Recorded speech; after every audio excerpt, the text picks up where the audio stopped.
नमस्कार मंडळी, श्री स्वामी समर्थ. मी संध्या. माझ्या चॅनलमध्ये तुम्हा सर्वांचं खूप खूप मनापासून स्वागत करते. मंडळी, यावर्षी 10 जूनला आहे वटपौर्णिमा आणि या दिवशी प्रत्येक सुवासिनी स्त्री आपल्या पतीच्या दीर्घायुष्यासाठी हे वटसावित्रीचे व्रत करतात. पौराणिक कथेनुसार याच दिवशी सावित्रीने आपल्या पतीचे म्हणजे सत्यवानाचे प्राण परत आणले होते. त्यामुळे दरवर्षी ज्येष्ठ महिन्यातील पौर्णिमेला वटसावित्रीचे व्रत करतात.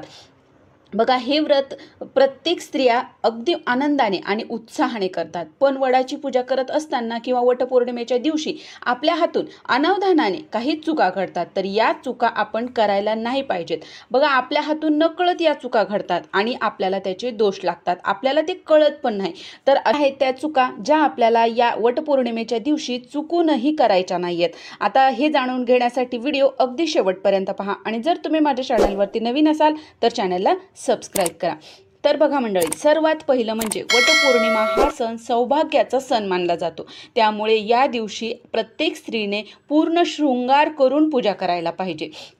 बघा, त्यामध्ये कपाळावर कुंकू किंवा टिकली, गळ्यात मंगळसूत्र, हातात बांगड्या, पायात जोडवी एवढे अलंकार तर आपल्याला घालायचेच आहेत. कारण बघा, या फॅशनच्या युगामध्ये काही महिला अशा आहेत ज्यांना अलंकार ज्या अजिबातच घालत नाहीत.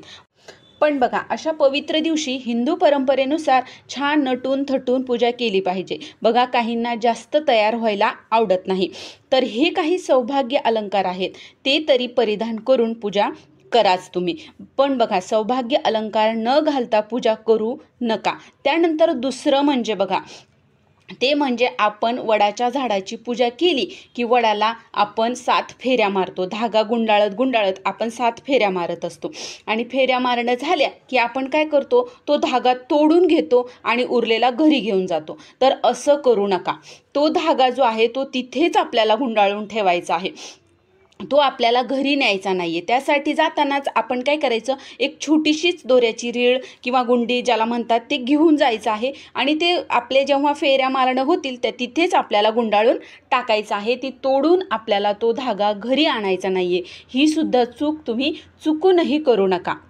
त्याचप्रमाणे दुसरं म्हणजे बघा, या वटपौर्णिमेचा पवित्र दिवस मानला जातो. अत्यंत पवित्र दिवस असतो आणि या दिवशी कुणीही आपल्या घरामध्ये मांसाहार करायचा नाही आहे. बघा, या दिवशी बऱ्याचशा स्त्रियांचा उपवास असतो. त्यामुळे आपल्या घरामध्ये तामसी अन्न आपल्याला शिजवायचं चुकूनही नाही आहे. या उलट तुम्ही घरामध्ये काही गोडाधोडाचं बनवा आणि त्याचा नैवेद्य आपण देवाला दाखवायचा आहे. तर ही चूकही आपल्याला चुकूनही करायची नाही आहे की आपल्या घरामध्ये या दिवशी मांसाहार किंवा तामसी अन्न आपल्याला शिजवायचं नाही आहे.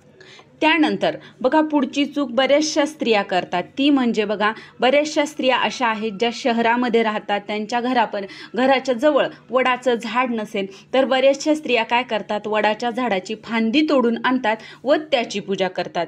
किंवा बरेचसे या दिवशी काही उपाय वगैरे करण्यासाठी सुद्धा पानं तोडली जातात वडाची. पण बघा, या दिवशी आपल्याला वडाच्या झाडाला हानी पोहोचायची नाही, पोहोचेल असं कोणतंही काम आपल्याला करायचं नाही आहे. बघा, वडाच्या झाडाची फांदी तोडून आणून ती पूजा करणं असं कोणत्याही शास्त्रामध्ये कुठेही सांगितलेलं नाही की अशी फांदी तोडून आणून तुम्ही पूजा करा. प्रत्येक सणाला बघा आपलं असं महत्त्व आहे. त्यामुळे जसं शास्त्रात सांगते की तसंच आपण केलं पाहिजे. त्यामुळे निसर्गाचंही नुकसान होऊ न देता आपण पर्यावरणाचाही विचार केला पाहिजे. त्यामुळे अशी फांदी तोडून आणून तुम्ही पूजा करणं हे अगदी चुकीचं आहे. पण तुम्ही असं एक झाड घरी आणू शकता आणि त्याची पूजा करू शकता आणि नंतर ते जे झाड आहे ते झाड तुम्ही तुमच्या जवळ आसपास कुठेतरी लावू शकता. असं तुम्ही करू शकता, पण फांदी तोडून आणू नका. बघा मंडळी, वडाच्या वृक्षामध्ये खोडामध्ये विष्णू, मुळामध्ये ब्रह्मा व फांद्यांमध्ये शिव विराजमान असतात.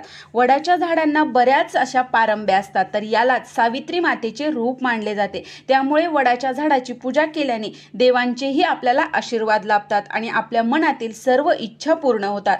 बघा, वडाच्या झाडाच्या सावलीत देवी सावित्रीने आपल्या पतीला पुनर्जीवन मिळवून दिले होते. तेव्हापासूनच या वडाच्या झाडाची पूजा केली जाते. आणि बघा, हे जे वडाचं झाड आहे, हरकताच दीर्घायुष्य असलेल्या वडाच्या झाडाची फांदी जर तुम्ही तोडली तर त्यातील प्राण गेलेला असतो आणि नंतर त्याची पूजा करून आपल्याला काहीही उपयोग होत नाही, त्याचा काही फायदाही होत नाही।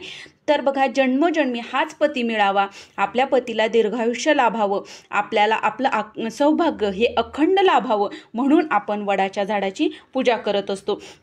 पण बघा, पूजा करण्यापूर्वी अनेक स्त्रिया छान नटून थटून तयार होतात, पण तयार होताना चुकूनही तुम्ही काळ्या रंगाची साडी किंवा निळ्या पांढऱ्या रंगाची ही साडी आपल्याला चुकूनही परिधान करायची नाही आहे, किंवा या रंगाच्या बांगड्या देखील आपल्याला घालायच्या नाही आहेत। त्यानंतर ज्या स्त्रिया गर्भवती आहेत बघा, त्यांनी काय करायचं आहे, त्यांनी सुद्धा कोणाचीही, या दिवशी आपण ओटी भरत असतो, तर गर्भवती स्त्रियांनी या दिवशी कोणाचीही ओटी भरू नका आणि कोणाकडून आपली ओटीही तुम्ही भरून घेऊ नका।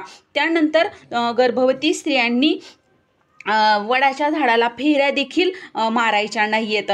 त्यानंतर ज्या स्त्रियांना मासिक धर्म आहे त्यांनी उपवास करायला चालतो, पण त्यांनी पूजा मात्र चुकूनही करू नका।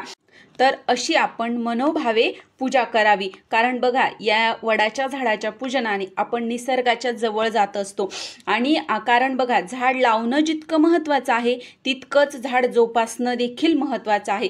तर या ज्या चुका आहेत त्या चुकूनही तुम्ही करू नका। बघा, तुम्हाला या चुका जर तुम्ही टाळल्या तर तुम्हाला तुम्ही केलेल्या व्रताचं संपूर्ण फळ मिळेल आणि तुमचं अखंड सौभाग्य राहील। तर ही छोटीशी माहिती होती की स्त्रियांनी या दिवशी कोणत्या चुका करायच्या नाहीयेत, हे मला तुमच्यापर्यंत पोहोचवायचं होतं। जर तुम्हाला हा व्हिडिओ आवडला असेल तर व्हिडिओला लाईक करा, जास्तीत जास्त लोकांपर्यंत हा व्हिडिओ शेअर करा आणि माझ्या चॅनलला सबस्क्राईब करा। श्री स्वामी समर्थ।